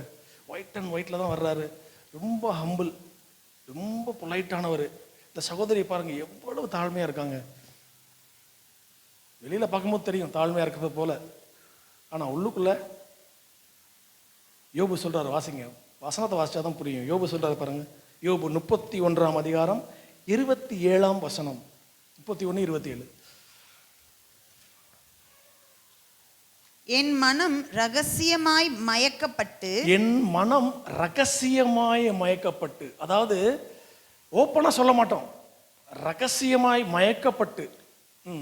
என் வாய் என் கையை முத்தி செய்ததுண்டானால், என் வாய் என் கையை, அதாவது முத்தம் செய்தது உண்டானால் அப்படின்னா என்னன்னு தெளிவா நான் சிம்பிளா சொல்றேன். ஓப்பனா வெளியில வந்து நம்ம தாழ்மையா இருக்கவங்க போல காட்டிக்குவோம், ஆனா உள்ளுக்குள்ள இருதயத்துல என் மனம் ரகசியமாய் சீக்கிரட்டா அப்படி மயக்கும், அந்த போதை வந்துடும், அந்த அதிகாரம், அந்த மனம் மேட்டிமை இதெல்லாம் வந்துட்டு சொல்லும் பாருங்க, டே நீ அடிச்சுக்க யாருமே இல்லடா, நீ தான்டா பெஸ்ட், நீ தான் பெஸ்ட், யார் நம்ம கையை நம்மளே முத்தம் பண்ணிக்க போய் பெஸ்ட்ரா, ஒன்னு அடிச்சுக்க யாரும் இல்லை, நீ தான்டா. வெளியில சொல்லாட்டையும் உள்ளுக்குள்ள இருதயத்திலே அப்படி ஒரு எண்ணம் வந்திருந்ததே ஆனால் அதுவும் என்ன போட்டு அடுத்த வசனம், அதுவும் இதுவும் நியாயாதிபதிகளால் விசாரிக்கப்படத்தக்க அக்கிரமமாயிருக்கும். இதுவும் ரகசியமா இருதயத்திலே சொன்னாலும் அதுவும் அக்கிரமமாயிருக்குமா. அதனால என்ன சொல்ல வருகிறேன் என்று, முதல்ல உங்களை நோக்கி பார்க்காதீங்க, உங்க பலவீனத்தை மாத்திரம் நோக்கி பார்க்காதீங்க, அதே நேரத்தில் மேன்மைப்படுத்தியும் பார்க்காதீங்க. மேன்மைப்படுத்துகிறவன் யாரா இருந்தாலும் சரி, யாரை குறித்து மாத்திரம்தான் மேன்மைப்படுத்த வேண்டும், கர்த்தரை குறித்தே மேன்மை பாராட்ட வேண்டும். சிலர் ரதங்களை குறித்தும் சிலர் குதிரைகளை குறித்தும் மேன்மை பாராட்டுவார்கள், நாங்களோ எங்கள் தேவனாகிய கர்த்தருடைய நாமத்தை குறித்தே மேன்மை பாராட்டுவோம். ஹல்லேலூயா. முதலாவது நீங்கள் உங்களை நோக்கி பார்க்காதீங்க. இரண்டாவது காரியம், நீங்கள் சூழ்நிலைகளை பார்க்காதீங்க. சூழ்நிலைகளை பார்க்காதீங்க. 4 நாள் ஆயிற்று, நாரி போன ஒரு சூழ்நிலை, ஒரு அற்புதம் செய்யவே முடியாது, காற்றும் இல்லை மழையும் இல்லை, வாய்க்கால்கள்லாம் வெட்டப்பட்ட விதமாகவே இருக்கிறது. வனாந்திரத்தில் எலியா பார்க்கிறார், ஒரு கையளவு மேகம்தான். ஆகாபை பார்த்து சொல்லுகிறார், பெருமழையின் இரைச்சல் சத்தத்தை என் காதுகள் கேட்கிறது, விரைவாய் போ. 5 அப்பம் 2 மீன் தான் இருக்கு, ஆனால் கூடியிருக்கிற ஜனங்களும் 5000 பேர். சூழ்நிலையில பார்க்கும்போது சான்ஸே இல்லை. இஸ்ரவேல் ஜனங்க சொல்றாங்க, இத்தனை லட்சம் ஜனங்களுக்கும் ஆண்டவர் எல்லாத்தையும் அடிச்சு போட்டு வானத்தின் மதகுகள் திறந்தாலும் இவர்களை போஷிக்க முடியாதேன்னு சொல்றாங்க பாருங்க. சூழ்நிலைகள் அப்படித்தானே இருக்கு, சாத்தியம் இல்லாத ஒரு சூழ்நிலைகள், எதிரடியாக இருக்கிற சூழ்நிலைகள், தப்பி பிழைப்போம் என்கிற நிச்சயமற்ற சூழ்நிலைகள். சூழ்நிலையில பார்த்து நீங்க கலங்கி கொண்டு இருக்கிறீங்களா, அல்லது சூழ்நிலைகள் எல்லாம் மாறச் செய்கிற தேவன் என்னோடு கூட இருக்கிறார் என்பதை விசுவாசிக்கிறீங்களா? இன்றைக்கு எதை விசுவாசிக்க போறீங்க? 5 அப்பம்தான், 2 மீன் தான், ஆனால் 5000 பேருக்கு அதிகமான பேர்களுக்கு போஷித்து மீதம் எடுக்கத்தக்கதான கிருபையிலே செய்தவர் கூட இருக்கிறார். காற்றும் இல்லை மழையும் இல்லை, ஆனாலும் வாய்க்கால்கள் நிரம்பினது. 4 நாளாகி நாரி போனது. ஒரு வார்த்தை கர்த்தர் சொன்னார், லாசருவே வா வெளியே என்று சொல்லி மரித்தவன் வெளியே வந்தான். ஹல்லேலூயா. அவருடைய வார்த்தைக்கு வல்லமை உண்டு. வல்லமை உள்ளவரை நாம் ஆராதிக்கிறோம். சூழ்நிலைகள் எல்லாம் அப்படி. ஒரு ஜெப ஆலய தலைவன் ஒருவன் யவீருன்னு இருந்தான். மார்க்கு 5ஆம் அதிகாரத்தை எடுத்துக்கொள்ளுங்க. மார்க் 5ஆம் அதிகாரத்திலே ஜெப ஆலய தலைவன் யவீரு வியாதி படுக்கையில் இருந்த தன்னுடைய மகளை கர்த்தர் தொட வேண்டும் என்று சொல்லி விரும்பி அவரிடத்திலே வந்து அவன் ஜெபிக்கிறதை பார்க்கிறோம். அந்த வசனத்தை எடுத்துட்டீங்களா? வாசிங்க. 22. அப்பொழுது ஜெபாலய தலைவரில் ஒருவனாகிய யவீரு என்பவன் வந்து அவரை கண்டவுடனே அவர் பாதத்திலே விழுந்து, என் குமாரத்தி மரண அவஸ்தைப்படுகிறாள், அவள் ஆரோக்கியம் அடையும்படிக்கு நீர் வந்து அவள் மேல் உமது கைகளை வையும், அப்பொழுது பிழைப்பாள் என்று அவரை மிகவும் வேண்டிக் கொண்டான். அவரை மிகவும் வேண்டிக் கொண்டான். வருந்தி கேட்கிறேன், என் மக டெத் பெட்ல இருக்காங்க, மரண தருவாயில இருக்கா என் பொண்ணு, நீங்க வந்து கையை வைங்க. இந்த கானானி அந்த மற்ற 100க்கு அதிபதி போல விசுவாசம் வந்துட்டேன்ல, அவன் சொன்னான், கர்த்தாவே ஒரு வார்த்தை சொல்லும், அப்போது என் வேலைக்காரன் சுஸ்தமாவான். இவனுக்கு அந்த விசுவாசம் கூட இல்லை. ஆனாலும் நீங்க வந்து என் கையை வைங்க, என் மகள் மேல, என் மகள் பிழைப்பாள். உங்க விசுவாசம் மேலே கீழே கொஞ்சம் கூட குறை இருந்தாலும் சரி, கர்த்தர் அதையும் கனப்படுத்துவார். சொல்லுங்க. அப்ப விசுவாசம் அவ்வளவுதானா? விசுவாசம் உள்ள ஜெபம் உங்க விசுவாசத்துக்கு தகுந்த மாதிரி தான். என் குமாரத்தை பிழைப்பாள் சொல்றாரு பாருங்க. ஸோ நான் ஓகே நான் வர்றேன்னு ஆண்டவர் கூட வந்துட்டாரு. அங்க ஒரு சீரியஸா ஒரு ஆள் ஐசியூல இருக்கு, இப்பயோ அப்பயோன்னு சொல்லிட்டு இவன் மிகவும் மன்றாடி இயேசு கிறிஸ்துவை கூட்டிட்டு வர்றாரு. வர்ற வழியில 16 வருஷம் பெரும்பாடுள்ள ஸ்திரீ அப்படியே நிப்பாட்டிட்டார் இயேசுவை. 16 வருஷம் பெரும்பாடு, 12 வருஷம் பெரும்பாடுள்ள ஸ்திரீ. நீங்களும் நானும் அந்த இடத்துல இருந்திருந்தேன்னா என்ன பண்ணியிருப்போம் நினைக்கிறீங்க? என் மக உங்க ஐசியூ வார்டில் இப்போயோ அப்போன்னு பல்ஸ் எல்லாம் இறங்கிருச்சு, ரொம்ப கிரிட்டிக்கல் சுச்சுவேஷன்ல இருக்கா. அவரை குணப்படுத்துறதுக்கு ஆண்டவரை நோக்கி கூட்டு போயிட்டு இருக்கேன். நீ இந்த நேரத்தில் அவரை ஸ்டாப் பண்ணிட்டியம்மா, நீ போ, அப்புறம் வருவார் ஆண்டவர், விலைக்கு தள்ளிருப்போமா இல்லையா? அமைதியாக நிற்கிறான், ஒன்றும் சொல்ல முடியல. இந்த ஸ்திரீ அப்படியே நிப்பாட்டி அவரிடத்துல சுகத்தை பெற்றுக்கொண்டு, ஆண்டவர் என்னை தொட்டது யாருன்னு அந்த சம்பவம்லாம் தெரியும், அதுக்குள்ளே போக விரும்பலை. அதை பேசி முடிக்கிறதுக்கு முன்னாலேயே வீட்டிலிருந்து ஒரு செய்தி வருகிறது. 35 வசனம் வாசிங்க. அவர் இப்படி பேசிக்கொண்டு இருக்கையில் ஜெபாலய தலைவனுடைய வீட்டிலிருந்து சிலர் வந்து, உம்முடைய குமாரத்தி மரித்து போனால் இனி ஏன் போதகரை வருத்தப்படுத்துகிறீர் என்றார்கள். பாருங்க, செய்தி வந்துருச்சு, இனி பிரயோஜனம் இல்லை, ரொம்ப லேட் ஆயிடுச்சு, இனி போதகரை வருத்தப்படாயே. அப்படின்னா என்ன அர்த்தம் தெரியுமா? இனி இயேசு செய்கிறதுக்கு ஒன்றுமே இல்லை, அவர் ஒரு பிரயோஜனமும் இல்லை, அவரை வருத்தப்படுத்தாத. இயேசு இவன் பார்த்தவன் எப்போயே நான் கூப்பிட்டோம், இந்த அம்மா நிப்பாட்டினதுனால என் குமாரத்தி மரித்தே போனான், பத்தாவதுக்கு இவங்க வேற நீ இனிமேல் முடிஞ்சு போச்சுப்பா, நீ போதகரை வருத்தப்படுத்தாத என்று சொல்லும்போது ஆண்டவர் வேற எதுவும் பேசல. என்ன சொல்றாரு அடுத்த வசனம்? அவர்கள் சொன்ன வார்த்தையை இயேசு கேட்டவுடனே ஜெபாலய தலைவனை நோக்கி, பயப்படாதே, விசுவாசம் உள்ளவனாய் இரு என்று சொல்லி, அவ்வளவுதான். சிலர் உம்முடைய குமாரத்தை மரித்து போனால் என்று சொல்லி எவ்விரட்டு தான் சொன்னாங்க. ஆனால் இங்கே வார்த்தை என்ன போட்டிருக்கு? இயேசு அதை கேட்டார், கர்த்தர் அதை கேட்டார். அதை கேட்ட உடனே அவர் சொல்ல முதல் வார்த்தை, நீ பயப்படாத, நீ விசுவாசம் உள்ளவனாயிரு. கேட்கிற சுற்றி உங்கள் சூழ்நிலைக்கு, உங்கள் சரௌண்டிங்ஸ் சுற்றி நடக்கிற காரியங்களை கேட்டு நீ பயப்படாதீங்க. பெட்ரோல் பங்கில் பெட்ரோல் கிடைக்கல, கூட்டம் நிற்கிது, பயப்படாத. கல்னிவாசலில் சொல்லும் போது சகோதரி சொன்னாங்க, சிலிண்டரு அப்படின்னாங்க. ஆமாம், சிலிண்டர் கிடைக்கலன்னு பயப்படாதீங்க. உங்கள் சூழ்நிலையில் சுற்றி அப்படியே அசாத்தியமான சூழ்நிலை தான் இருக்கும். கர்த்தர் முன்பு செய்தாரே, ஞாபகம் இல்லை, மறந்துருச்சா உங்களுக்கு? கொரோனா காலத்தில் எப்படி அற்புதமாய் கர்த்தர் நம்மை காப்பாற்றினார். அடைக்கப்பட்ட சூழ்நிலையில் எத்தனை குடும்பங்களை கர்த்தர் போஷித்தார். நம்ம எப்படி மரண இருளின் பள்ளத்தாக்கில் எப்படி நம்மை அற்புதமாய் கர்த்தர் விடுவித்தார். இதெல்லாம் மறந்துருச்சா நமக்கு? அந்த தேவன் இன்றும் ஜீவித்திருக்கிறாரே. ஒரு முறை செய்தவர் மீண்டும் செய்ய மாட்டாரா? நிச்சயமாய் செய்வார். ஹல்லேலூயா, நிச்சயமாய் செய்வார். உள்ள வராரு பாருங்க, உள்ள வர 38ஆம் வசனம். உள்ள வரும்போது ஜெபாலய தலைவனுடைய வீட்டிலே சந்தடியையும் மிகவும் அழுது புலம்புகிறவர்களையும் கண்டு, அடி நொறுக்கிக்கிட்டு இருக்கான் அந்த வீட்டுல, தப்பற்ற சத்தம். அங்க ஒரு கூட்டம் அழுதுட்டு இருக்கு. எப்படி அழுதுச்சான்? சந்தடி பண்ணி. எப்படி அழுதாங்களாம்? எப்படி அழுதாங்க? மிகவும் அழுதாங்க. கொஞ்சம் நஞ்சம் அழுக இல்ல, ரொம்ப மிகவும் அழுக. தாங்கிக் கொள்ள முடியல, ரொம்ப அழுகிறான். அப்பா, இழந்து போனவங்க, மரித்து போன அந்த குமாரத்தி அவங்களுக்கு ரொம்ப க்ளோஸ் ரிலேட்டிவ் போல இருக்கு. தாங்கனா வேதனை, மிகவும் அழுது புலம்பி வேதனையோடு அழுது கொண்டு இருக்கிறாங்க. ஆண்டவர் அதை பார்த்துட்டு கடந்து உள்ள போயிட்டாரு. பிரவேசித்து என்ன சொல்றாரு அடுத்த வார்த்தை? உள்ளே பிரவேசித்து, நீங்கள் சந்தடி பண்ணி அழுகிறது என்ன? நீங்க அழுகிறது என்ன? பிள்ளை மரிக்கவில்லை, நித்திரையா இருக்கிறாள் என்றார். நித்திரையா இருக்கிறாள், நித்திரையா இருக்கிறாள், மரிக்கல, நித்திரையா இருக்கிறாள்.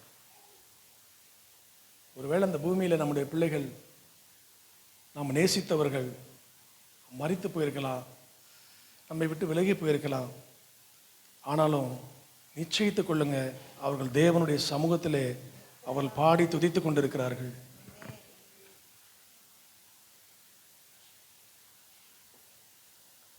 இப்படி சொல்றாரு பாருங்க. நித்திரையா இருக்கிறாள்னு சொன்ன 40ஆம் வசனம், அதற்காக அவரை பார்த்து நகைத்தார்கள். முதல்ல மிகவும் அழுதார்கள். இப்போ அவர் தூங்குறாப்பா அப்படின்னு சொன்னோன்ன அப்படி வயிற்றுலையும் மார்பையும் அடிச்சுட்டு மிகவும் அழுதவன் இமிடியேட் என்ன பண்றான்? நகைக்கிறான். இது எப்படி பாசிபிள்? அழுதவன் சிரிக்கிறதுக்கு கொஞ்சம் நேரம் ஆகுங்க. உடனே சிரிக்கிறான் பாருங்க. 2 காரியம் இருக்கு. ஒன்று, இவன் மென்டலா இருக்கணும். பைத்தியம் தான், திடீர்னு சிரிக்கும், திடீர்னு அழுகும் இல்லையா? 2வது, இங்கே வந்திருக்கிற கூட்டம் எல்லாம் யாரு? காரியத்துக்கு உதவாத வைத்தியர்கள், வீணான ஆறுதலை கொடுக்கிறவர்கள். இந்த உலகம் நமக்கு கொடுக்கிற ஆறுதல் இந்த மாதிரி தான் இருக்கும். ஊருக்காகவும் பார்வைக்காகவும் தான் அழுகும். டக்குன்னு அவங்க மூடு மாறிடுச்சு, சிரிக்க ஆரம்பிச்சிட்டான் பாருங்க. ஆனால் தேவன் தருகிற சமாதானமோ உலகம் கொடுக்கிற சமாதானத்தின்படி அல்ல. அவர் கொடுக்கிற சமாதானம் பரத்திலிருந்து வருகிற சமாதானம். அவர் ஒருவரும் கொடுக்க முடியாத சமாதானம், ஒருவரும் நம்மை விட்டு எடுக்க முடியாத சமாதானத்தை சமாதானத்தின் தேவனாகிய கர்த்தர் நமக்கு தருகிறார். இந்த நாட்களிலே வேதனையோடு, கண்ணீரோடு, புலம்பல்களோடு, கவலையோடு ஒரு ஆறுதலை தேவ சமூகத்திலே தேடி வந்திருக்கிற தேவ பிள்ளைகளே, அவருடைய தழும்புகளால் உண்டான ஆறுதல், அவர் சமூகத்திலே உண்டான தேற்றுதல் உங்கள் இருதயத்தை நிரப்புவதாக. சமாதானத்தோடே கூட நீங்கள் இந்த ஆராதனை முடிந்து போகும்போது தேவனுடைய சமாதானத்தை சுமந்து செல்கிறவர்களாய் கர்த்தர் உங்கள் இருதயத்தை சிந்தையும் நிரப்பி அனுப்புவாராக. கர்த்தர் பார்த்து என்ன சொல்கிறாரு? அந்த பிள்ளையின் கையை பிடிக்கிறார். கைவிடப்பட்ட சூழ்நிலையில் இருந்தவருடைய கையை, இந்த உலகமே கைவிட்டுருச்சு, கைவிடப்பட்டவருடைய கரங்களை பிடித்து கர்த்தர் தூக்கி விடுகிறார். இந்த உலகத்தில் யார் உங்களை கைவிட்டாலும் சரி, கைவிடாமல் பிடிச்சாலும் சரி, இந்த கைப்பிடிச்ச கணவனே உங்களை கைவிட்டாலும் சரி, பிடிச்ச மனைவியே உங்களை கைவிட்டாலும் சரி, அப்பா கையை பிடிச்சிட்டா போதுங்க, நம்ம நித்தியத்திற்குள்ள கவலை இல்லாமல் போயிடுவோம். ஹல்லேலூயா. கைப்பிடித்தவர், கரங்களை பிடித்தவர் கைவிட மாட்டார். கரங்களை பிடித்தவர் கைவிட்டு விடுவீரோ? இதுவரை நடத்தி கொண்டு வந்த எபினேசர் இனிமேலும் நம்மை நடத்திடுவார். ஹல்லேலூயா. எல்லாம் கரங்களை ஹல்லேலூயா. கரங்களை பிடித்த கரங்களை பிடித்தவர் விட்டு விடவர் மனுஷன் அல்ல. கரங்களை பிடித்தவர் நித்தியம் வரைக்கும் கைவிடாமல் நடத்தி கொண்டு வருவார். பிள்ளையின் கரங்களை பிடித்து தலித்தாகுமி என்று சொன்னாராம். தலித்தாகுமி. தலித் அப்படின்னு சொன்னா என்ன தெரியுமா? இன்னைக்கு நான் பார்த்த ஒரு காரியம், ஆண்டி நிற்கிறாங்க பாருங்க. ஆண்டி ஜெபம் பண்ணும்போது பார்த்தீங்களா, அவங்களுடைய சாரியோட ஓரத்தில் அப்படியே கொஞ்சம் அந்த ஃப்ரில் மாதிரி இருக்கா? ஆராதனை பண்ணும்போது நான் ஆவியானவர் காண்பிச்சாரு. அந்த சாரி ஓரத்தில் அப்படி தொங்குது பாருங்க, தொங்கல்களா. யூதர்கள் ஜப ஆலயத்துக்கு போகும்போது ஒரு ஜப போர்வையை போட்டிருப்பாங்க மேலே. நீங்கள் தாலித் நடிச்சு பாருங்க, இது மாதிரி தான் இருக்கும். இதுதான் அந்த 12 வருஷம் பெரும்பாடு உள்ள ஸ்திரீ வஸ்திரத்தின் ஓரத்தை ஆகில தொட்ட போது நான் சுகமானேன் என்று சொன்னாங்கல்ல. அதுபோல் யூதர்கள் இந்த ஜப ஷால், தலித்துன்னு சொல்லுவாங்க அதுக்கு பேர், அதற்கு அப்படியே மேலே போட்டிருப்பாங்க. மேலே போட்டிருக்கும் போது அந்த ஓரத்தில் ப்ளூ கலரில் அந்த நாடா தொங்கும். அப்படி இப்போ நான் நம்ம ஆண்டி போட்டிருக்காங்க பாருங்கள், அவங்களும் ஒரு லேவியர் தான். அந்த அந்த அந்த அந்த வஸ்திரத்தின் ஓரம் ஆராதனை முடிஞ்சோன்னு தொட்டுருங்க, சுகமடைவீர்கள். சரியா? ஸோ அந்த அவருடைய தலைவன் யார்? அவங்க அப்பா யாரு? யவீரு. அவர் யாரு? ஜப ஆலய தலைவன். அந்த யூதர்கள் ஜப ஆலயத்தில் இருக்கும்போது அந்த தாலித், அந்த ஜப போர்வை தான், சால்வை தான் மேலே போட்டிருப்பாங்க. அதை அந்த அந்த போர்வை அதான் இவர் சொல்கிறார் பாருங்க. அந்த வசனத்தை வாசிங்களேன், மல்கியா 4:2 வாசிங்க. மல்கியா அது ஒரு சிறகு போல, ஒரு இறகுகளை போல, கழுகுக்கு மேலே அந்த இறகு இருக்கு பார்த்தீங்களா, அந்த இறகு போல அந்த அந்த தாலித் இருக்கும். ஆனாலும் என் நாமத்துக்கு பயந்திருக்கிற உங்கள் மேல் நீதியின் சூரியன் உதிக்கும், அதன் செட்டைகளின் கீழ் ஆரோக்கியம் இருக்கும். நீங்கள் வெளியே புறப்பட்டு போய் கொளுத்த கன்றுகளை போல், செட்டைகளின் கீழே ஆரோக்கியம் இருக்கும். அததான் அவர் சொல்றாரு. இந்த தாலித், அந்த தாலித்துக்கு கீழே வந்துட்டில்ல, அவர் செட்டையின் நிலையில வந்துட்டில்ல, அதற்கு கீழே இருக்கிற ஆரோக்கியத்தினாலே கர்த்தர் வந்த உன்னை குணமாக்குவார். நான் சொல்லுகிறேன், நீ எழுந்திருன்னு சொன்னால டக்குன்னு எந்திரிச்சிட்டாங்க அவங்க. இந்த கர்த்தருடைய வார்த்தை பலிபீடத்திலிருந்து உங்களுக்கு தெளிவாய் வந்து கொண்டிருக்கிறது. இஸ்ரவேலின் தேவனாகிய கர்த்தருடைய செட்டைகளின் கீழே அடைக்கலமாய் வந்த உங்களுக்கு, அடைக்கலமாய் வந்த உங்களுக்கு அவராலே அவராலே அவராலே இயேசுவாலே நிறைவான பலன் உங்களுக்கு உண்டாயிருக்கும். அவராலே நிறைவான பலன் உண்டாயிருக்கும். வருகிற நாட்களிலே கரங்களை உயர்த்தி, அவராலே எனக்கு நிறைவான பலன், நிறைவான பலன் அவருக்கு உண்டாயிருக்கும். ஹல்லேலூயா. செட்டையின் மறைவுக்குள்ள வர்றது மாத்திரம்தான் அவங்க வேலை. மீதமெல்லாம் யெகோவா ஈரே, அவர் பார்த்து கொள்வார். சூழ்நிலைகளை பார்க்க வேண்டாம், நம்மை சூழ்ந்திருக்கிற ஆண்டவரை பாருங்க. சூழ்நிலையை பார்க்கலாம், சூழ்ந்திருக்கிற ஆவியானவர் பெரியவராய் இருக்கிறார். இன்னொரு 5 மினிட்ஸ்ல முடிச்சிடலாமா? ஓகே. இறுதியாக நீங்க பார்க்கக்கூடாத காரியம் மூன்றாவது, பின்னிட்டு பாராதேயுங்கள். பின்னால பார்க்காதீங்க. முதல்ல உங்களை நீங்களே பார்க்காதீங்க, பலவீனனா பார்க்காதீங்க, தோற்று போனவனா பார்க்காதீங்க, ரொம்ப மனமேட்டிமையா பார்க்காதீங்க, சரௌண்டிங் உங்க சூழ்நிலைகளை பார்க்காதீங்க. அடுத்தது முக்கியமான காரியம், பின் திரும்பி பார்க்காதீங்க, பின்னிட்டு பார்க்காதீங்க. வாசிங்க பிரசங்கி 7:10 வாசிங்க. இந்நாட்களை பார்க்கிலும் முன்னாட்கள் நலமாய் இருந்தது என்று சொல்லாதே. நான் இப்போ இருக்கதை பார்க்கிலும் முன் நாட்கள்ல நான் ரொம்ப நல்லா இருந்தேன்னு சொல்லாதீங்க. நான் அநேக ரட்சிக்கப்பட்ட ஜனங்கள்ட்ட நான் கேட்கிறது, அதுவும் புறஜாதியார் மார்க்கத்திலிருந்து இருந்து ரட்சிக்கப்பட்டு வந்த ஜனங்க சொல்ற வார்த்தை, என்னுடைய கடந்த கால வார்த்தை ரொம்ப நல்லா இருந்துச்சியா, ஒரு ஆதங்கத்தில் சொல்றாங்க அவங்க. என்னைக்கு நான் இயேசுன்னு தேடுறதுக்கு நான் வந்தனோ அன்னையிலேருந்து என் வாழ்க்கையில போராட்டம் பிரச்சனை தான். முந்தி நாட்கள்லாம் பார்த்தீங்கன்னா, நானும் என் ஃப்ரெண்ட்ஸு சினிமா என்ன, பீச் என்ன, விருப்பம்படி மாம்சமும் மனசு விரும்பினது போல இஷ்டத்துக்கு வாழ்ந்தோம். என்னைக்கு நான் ஆண்டவரை தேடணும்னு உண்மையாக வந்தேனோ அன்னையிலேருந்து எனக்கு பிரச்சனை ஆரம்பிச்சிருச்சு. எத்தனை பேர் சொல்லியிருக்கோம்? நான் பல பேர்ட்ட கேட்டிருக்கேன். ஆனால் பிசாசானவன் இந்த ஒரு வார்த்தை உங்கள் வாயிலேருந்து வரன்றதுக்காக தான் காத்திருக்கான். இந்த ஒரு வார்த்தை தான்.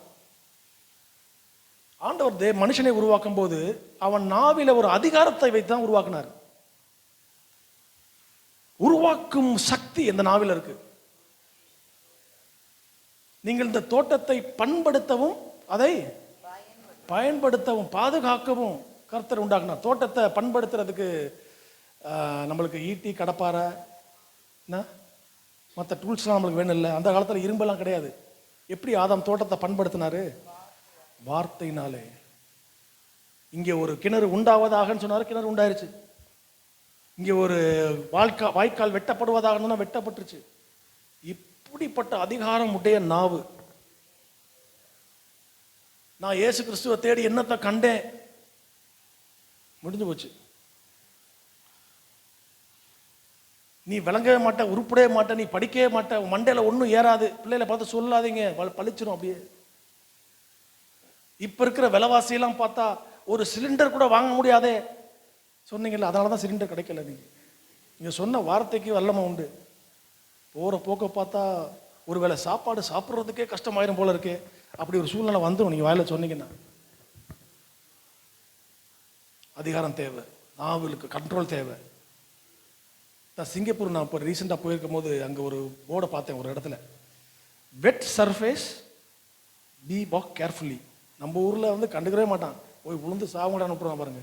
அங்கே தரையை துடைக்கும் போது கூட போர்டு வைப்பான், தரை ஈரமாக இருக்கு, வலிக்கிறாதீங்க, ஜாக்கிரதையாக போங்கன்னு. நம்ம சரீரத்திலே ஈரமாக இருக்கிற பகுதி, ரொம்ப ஈரமாக இருக்கிற பகுதி எது? ஜாக்கிரதை. இங்கேருந்து வர்ற வார்த்தை வலிக்கு விழுந்தோன்னா அவ்வளோதான், எங்கே அடிபடுதுன்னு தெரியாது. கவனம் தேவை.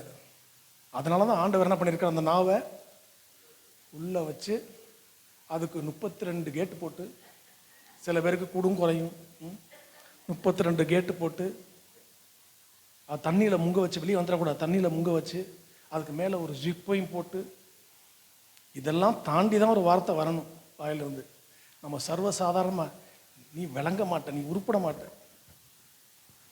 நீ வாழ்ந்துரு. கோவப்பட்டாலும் சொல்லுங்க நீ நல்லா இருப்படா. ஆண்டவர் சொல்றாருல ஜனங்களை பார்த்து, இந்த மனுஷன் உயிரோடு இருக்கிற நாட்கள் எல்லாம் எத்தனை வருஷம்? மோசைக்கு சொன்னார்ல, அவன் உயிரோடு இருக்கிற நாளெல்லாம் 80 வருஷம் தானே. போடா, நீ உயிரோடு இருக்கிற நாளெல்லாம் 80. அது ஒரு கோபத்தில் சொல்லும் போது கூட ஒரு தீர்க்க ஆயுசு தான் ஆண்டவர் கொடுக்குறாரு. 80 வருஷம் தானே. நாவுக்கு அந்த அதிகாரம் வேணும். சொல்லாதீங்க கடந்த நாட்களில் நான் நல்லா இருந்தேன். அந்த நாட்களில் இல்லாத ஒன்று, விசேஷித்த ஒன்று நம்ம இடத்துல இருக்கிறது. அது கர்த்தர் கொடுத்த விலையேற பெற்ற ரட்சிப்பு. ஹல்லேலூயா. இந்த ரட்சிப்பு எங்கேயும் போய் காசு கொடுத்து வாங்க முடியாதுங்க. அதற்காய் ஒருவர் கல்வாரி சிலுவையிலே கிரயம் செலுத்தி இருக்கிறார். கிரயம் செலுத்தி இருக்கிறார். பழைய வாழ்க்கையை நோண்டி தேடி பார்க்காதீங்க. ஒரு காரியத்தை சொல்லி நம்ம ஜெபிக்க போறோம். சிம்சோன் வருகிற பாதையிலே ஒரு சிங்கம் அவனை எதிர்பட்டது. ஒரு ஆட்டுக்குட்டியை போல சிங்கத்தை கொண்டு போயிட்டாரு. அது செத்து போச்சு. திரும்பி வரும்போது தான் கொன்ற சிங்கத்தை பார்க்கும்படி வலி விலகி போனான்னு போட்டிருக்கும். போய் அவன் நசரேயன், செத்த பிரேதத்தை தொடவே கூடாதுன்னு பிரமாணம் இருக்கு. அவன் என்ன பண்ணிட்டார்? போய் சிங்கத்தை அது வலி விலகி போய் அந்த சிங்கத்தின் வயிற்று உடலில் இருந்த தேன் கூட்டை எடுத்து தேனை சாப்பிட்டாரு. பிரதிஷ்டை போயிருச்சு. பின்னாட்கள் அவன் கண்ணும் குருடா போயிருச்சு. அதான் சொல்லுவாங்க, கர்த்தருடைய வார்த்தையின்படி நடந்தபோது சிம்சோன் சிங்கத்தை கொன்றான். வலி விலகி போன போது செத்த சிங்கம் சிம்சோனை கொண்டு விட்டது. இந்த நாட்களில் செத்த சிங்கங்கள் தான் அநேக விசுவாசிகளுடைய வாழ்க்கையை வீழ்த்தி கொண்டிருக்கிறது. கவனம் தேவை. உடன்படிக்கை பெட்டி ஆண்டவர் உருவாக்கும் போது, இந்த ஒரு காரியத்தை சொல்லி நம்ம கடந்து ஜெபிக்கலாம். உடன்படிக்கை பெட்டி ஆண்டவர் உருவாக்கின போது மோசையை பார்த்து சொல்லுகிறார், அந்த உடன்படிக்கை பெட்டிக்குள்ளே 3 காரியத்தை உள்ள வைக்கணும்னு சொல்றாரு. இல்லையா? என்னென்னு சொல்லுங்க பார்க்கலாம். இந்த பக்கம் மேல இருந்து யாராவது சொல்லுங்களேன். 3 காரியத்தை வைக்க சொன்னார். என்னென்ன காரியம்? நீங்க சொல்றதாவே நடிச்சுக்கிறேன், சும்மா வாயாத அசைங்க, அதுவும் அங்கீகரிக்கப்படும். முதலாவது மன்னா வைக்கப்பட்டிருந்த பொற்பாத்திரம். 2வது ஆரோனுடைய துளிர்த்த கோல். 3வது நியாயப்பிரமாணத்தின் இந்த கற்பலகைகள், உடைக்கப்பட்ட பலகைகள். ஏன் வேற எதையும் வைக்காம இந்த 3 மட்டும் ஏன் ஆண்டவர் உடன்படிக்கை பெட்டிக்குள்ள வைக்க சொன்னாரு? ஏன்னா ஆரோனுடைய கோல் தளர்த்த எப்ப கொடுக்கப்பட்டது? ஆண்டவர் ஆரோனை பார்த்து, மோசையை பார்த்து சொல்றாரு, இந்த ஜனங்களுக்கு ஆசாரியனாக இருக்கும்படி ஆரோனை தெரிந்து கொண்டு அவனை அபிஷேகம் பண்ணுன்னு சொல்லும் போது, ஏன் ஆரோன் மட்டும் தான் அந்த வேலையை செய்வாரோ, நாங்கள் செய்ய மாட்டோமோ? ஏன் ஜெஃபி மட்டும் தான் மியூசிக் போடுமோ, எனக்கு போட தெரியாதா? ஏன் ஸ்டீஃபன் மட்டும் தான் பிரசங்கம் பண்ண தெரியுமோ, வேற யாரும் எங்களுக்கு வராதா? கலகம் பண்ணிட்டான். ஆண்டவர் சொன்னார், எல்லாத்தையும் கூப்பிடுறான், எல்லாருடைய கோலையும் வை, இது யாருடைய கோல் துளிர்க்குதோ அவன் தான் அடுத்த ஆசாரியன். கர்த்தர் நியமித்த ஒரு அதிகாரத்திற்கு, ஒரு தலைமைத்துவத்துக்கு எதிர்த்து நிற்கிற அந்த ஜனங்களுடைய முரட்டாட்டம், போதகருக்கு கீழ்ப்படியாத ஒரு பிள்ளைங்க. ஆண்டி சொன்னாங்கல்ல, பிள்ளைங்க கேட்கறதே இல்லை, சொல்றதை கேட்கறது இல்லை, கேட்க மாட்டேங்கிறாங்க. அவங்க நம்மளுக்கு கிளாஸ் எடுக்கிறாங்க. ஆண்டவர் அந்த கோலை பார்க்கும் போதெல்லாம் இவன் தலைமைத்துவத்துக்கு எதிர்த்து நின்ற காரியம் தான் மைண்ட்லேயே வந்துச்சு. பார்த்தாரு, இதை பார்க்கும் போதெல்லாம் எனக்கு அந்த ஞாபகம் தான் வருது, இதை தூக்கி உள்ள போடு, உடன்படிக்கை பெட்டிக்குள்ள போடு. உள்ள போட்டார். அடுத்து மன்னா. இந்த மன்னா தூதர்களின் அப்பம்னு எழுதப்பட்டிருக்கு. தூதர்களின் அப்பம். தேவ தூதர்கள் சாப்பிட்ட அப்பத்தை மனுஷன் சாப்பிட்டான். ஆனா ஒரு காலத்துல என்ன பண்ணிட்டான் அவன்? இந்த அற்பமான உணவை தவிர வேற எதுவும் எங்களுக்கு இல்லையா? காடைன்னு சொன்னா வாதை வந்துருச்சு, பாடையில போயிட்டான்.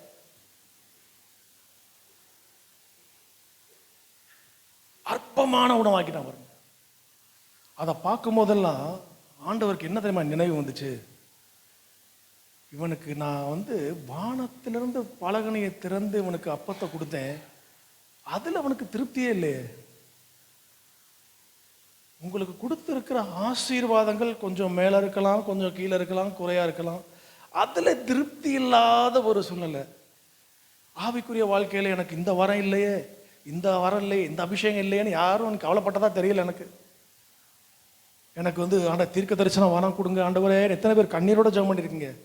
ஆனா நம்ம ஜெபம் பண்ணோம், என் பிள்ளைக்கு ஒரு நல்ல வாழ்க்கையை கொடுங்க ஆண்டவரே. கண்ணீர் சொல்லுவோமா இல்லையா? என் பையனுக்கு நல்ல வேலை கிடைக்கணும் ஆண்டவரே. நல்லது நல்லது, ஜெபம் பண்ணுங்க. தேவை பிள்ளைகளுக்கா நம்ம ஜெபம் பண்ணணும். ஆனா எத்தனை பேர் இங்க வாஞ்சியோடு ஜெபித்திருக்கீங்க, எனக்கு இந்த வரங்களை தாங்க ஆண்டவரே, ஆவிகளை பகுத்தறியும் வரங்களை தாங்க ஆண்டவரே, விசுவாசத்தின் வரத்தை தாங்க ஆண்டவரே, அந்நிய பாஷையின் வரத்தை தாங்க ஆண்டவரே. எத்தனை பேர் ஜெபிச்சிருக்கீங்க? தீர்க்க தரிசன வரத்தை நாடு ஜெபிச்சிருக்கோமா? நோ. ஸோ ஆண்டவருக்கு அதை பார்க்கும் போதெல்லாம் என்ன, நான் கொடுத்த ஆசீர்வாதங்கள் மேல இவனுக்கு ஒரு அதிருப்தி, போதலை, பத்தலை. நான் கொடுக்கிற சந்தோஷம், நான் கொடுத்த ஆறுதல் பத்தலை. நான் கொடுத்த ரத்தம், நான் சிந்தின கடைசி சொட்டு ரத்தத்தை சிந்தி கொடுத்துட்டேன் உனக்காக. இதற்கு மேல ஒண்ணுமே இல்லை. ரத்தத்தை சிந்து ரட்சிப்பை கொடுத்திருக்கிறாரே, இனி சிந்துவதற்கு வேறு ஒன்றுமே இல்லை. கடைசி சொட்டு ரத்தத்தை ஊட்டி கொடுத்து விட்டார். ஆனா அதுலயும் திருப்தி ஆகாம எனக்கு குறைய சொல்லிக்கிட்டே இருந்தார். அந்த ஜனங்கள் எல்லாம் சொன்னாங்க பாருங்க, நாங்கள் முன்காலத்தில் நாங்கள் அங்கே எகிப்தில் இருந்தது நலமா இருக்கும், நான் எகிப்தில் இருந்தால் நலமா இருக்கும் சொன்ன ஒருத்தனும் கானானுக்குள்ள போக முடியல. எல்லாம் வனாந்திரத்தில் செத்து மடிந்தார். அதை பார்க்கும் போதெல்லாம் அவருக்கு அது அதிருப்தி, ஜனங்களுக்கு ஒரு சந்தோஷம் இல்லாத நல்ல அதை தூக்கி உள்ள வைன்னு சொல்லிட்டார். உடன்படிக்கை பெட்டிக்குள்ள வச்சுட்டார். அடுத்து நியாயப்பிரமாணம். நியாயப்பிரமாணத்தில் முதலாம் கற்பனை என்ன, நீங்க எந்த ஒரு விக்கிரகத்தையும் எனக்கு நிகராய் அதை உருவாக்க வேண்டாம், அதை நமஸ்கரிக்கவும் சேவிக்கவே வேண்டாம். பிரமாணத்தை வாங்கிட்டு மோசே மலையிலேருந்து கீழே வராரு. அந்த முதல் பிரமாணத்தையும் மீறிட்டான். பொண்ணு கண்ணுக்குட்டியை செஞ்சு வச்சுட்டான். அந்த பிரமாணத்தை பார்க்கும் போதெல்லாம் அவன் மீறுதல் கர்த்தருக்கு நினைவில் வந்துச்சு. அந்த பிரமாணத்தை தூக்கி உள்ள போட்டுட்டு அதற்கு மேலே கிருபாசனத்தை வைத்து மூடுகிறார்.